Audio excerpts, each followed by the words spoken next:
Hello, now we're going to get into the real self-assessment documents. There are two different sets of standards upon which we're going to ask you to self-assess. The first one you see here is self-assessment of CSTPs E-2.1. You will find a link to this document on the website for self-assessments. It's within Module B. The directions here are going to be very helpful. This self-assessment tool is intended to be used in conjunction with the continuum of teaching practice. Let's stop right there. You will be receiving, you will be handed a separate document that's a rubric. And in this rubric, for each of the CSTPs, for example, here's CSTP1, engaging and supporting all students in learning. And here we have a section of CSTP1, using knowledge of students to engage them in learning. When you open up the continuum of teaching practice, which is the one we will be handing to you, you will see that it's a rubric that says, well, here, if my practice is emerging, that's what this element looks like in my classroom.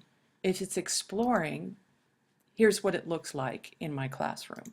And so you then, by reading through this, determine, self-assess, the level of your practice.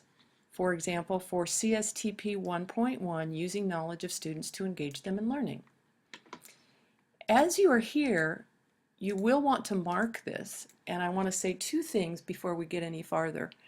The initial self-assessment occurs at the end of Module B. You do not need to complete every single element for every single CSTP. We encourage you to attempt to look at as many as you can and to perhaps complete possibly half of them at this time. There's no set number. We find the purpose of this self-assessment of CSTPs, as well as the self-assessment of the induction standards, is so that it becomes apparent to you an area of your practice on which you want to focus.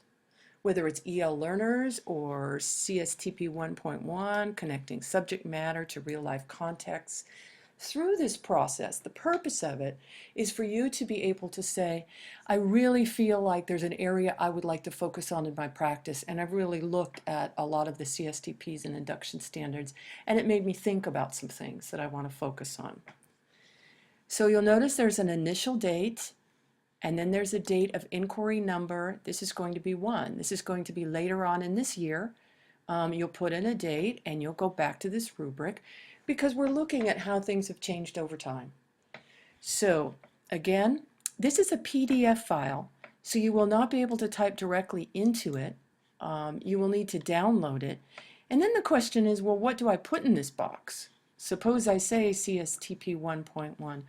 I'm at a level of applying, which is fine. In my practice, where would I be able to see that?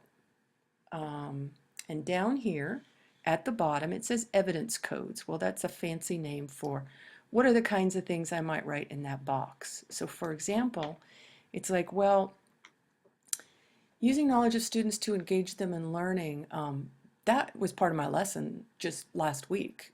So I'm going to put here LP, because if you looked at a lesson plan, you would see that I use the knowledge of students to help support them. And so I'm going to put LP in this box. So you may want to first go through and just sort of put dots in these boxes wherever you believe it falls, and then go back and say, well, you might find this in Module A, the context for teaching. There's some information there in the conversation guides that speaks directly to that, and so that's where you would find my information. You do not need to gather the information. You don't need to copy it, produce it, upload it. This is a reflective process. So you would say, well, I think I demonstrate that by my lesson plans. So you'll see there are 6 CSTPs. CSTP 6, you're probably going to find a lot if you reflect upon your PLCs and the work you do for bits of induction. So that is the self-assessment on CSTPs. From there, we go to the self-assessment on induction standards. The self-assessment for induction standards is divided, in fact, by the induction standards. And you can see it up here. This is Pedagogy 2.5. The way this is structured is very similar to the other document. On the left-hand side, you'll find the text of the standard. In the center, you'll find a question. On the right is where you're asked to enter information. On this one, there is no rubric. These are prompts based upon the standards that you will demonstrate you have in your classroom by the end of year 2. A question based on that section. How do I do this certain activity, or how do I use multiple measures in my classroom? Notice here it says describe your strengths and challenges related to assessment, related to this question. You want to complete only this top part, initial self-assessment, date, and then comments. Please make sure you put the date here. Then your comments can be in a bulleted form. It can be in a narrative text. Again, we're not indicating at all that you need to write an entire paper in order to answer this.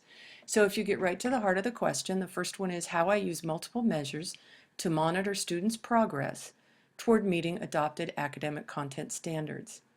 If you go back here into the text of the standard, it may help you as well because it puts that question into context for you. Don't worry about the evidence part at this time. We will be working on that, but not now.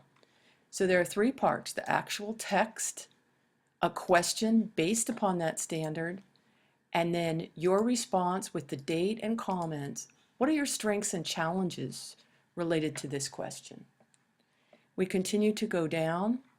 Here's one: how I create a well-managed, safe, and healthy learning environment.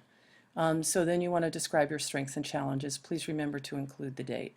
So I think you will see how this works. If you have any questions, of course, please ask your support provider.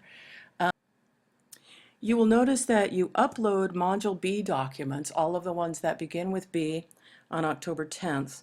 These self-assessments, the CSTP self-assessment and the induction standard self-assessments, are due November 9th. So please always check your calendar. They are combined here with Module B because they immediately follow that process of self-assessment. Thank you.